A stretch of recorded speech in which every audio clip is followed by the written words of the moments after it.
Пред точно 4 години, во време кога светот беше парализиран од страф и неизвестност, а новинарството често се колебаше помеѓу сензационализам и тишина, две храбри жени го направија спротивното.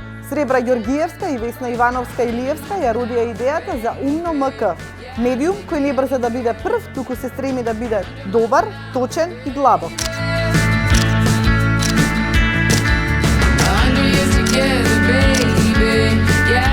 Ми дојде преку глава од моментот дека треба да се убедуваме што е вредно да се објави, а што не. Затоа што веќе тоа се косеше со нашите ставови, со нашата работа, со тоа што сметаме дека во ова општество треба да заслужи внимание медиумско.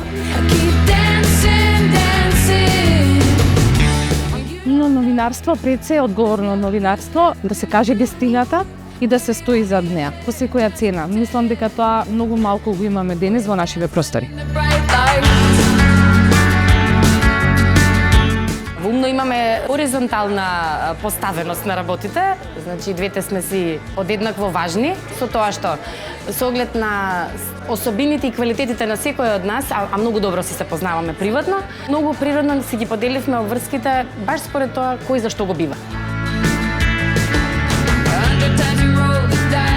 Не постои еден начин за да се одржи еден независен медиум. Се обидуваме, пишуваме проекти, нешто сме добиле, повеќе пати не одбиле, меѓутоа не се откажуваме, знаеме дека тоа е патот едноставно. Се обидуваме да бидеме интересни и постојано да воведуваме нови содржини. Ете, Умен подкаст ни беше новитет, снимивме, веќе имаме 15 епизоди.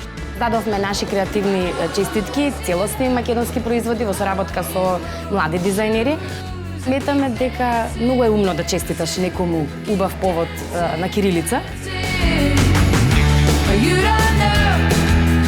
Умно дојде како резултат на тоа што работевме цел живот предходно. Мислам дека ова е само некое финале кое што секако има символично значење. Не знам дали сите знаат, Умно е акроним всушност од уметност, наука и образование. Така што овој акроним се поклопи со нашата мисија. Би имал карактер веројатно издржлив.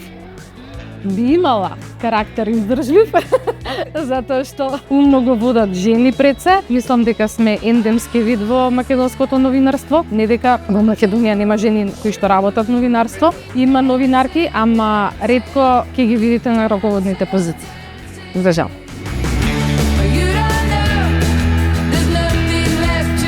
Весниците во Македонија имаат цена. Дневен весник денес е 30 динари и секој ден се продава. Интернет содржините немаат се уште цена и мислам дека тоа треба да се смени. Се уште е рано за тоа. Дека трудот има цена и дека треба да се плати.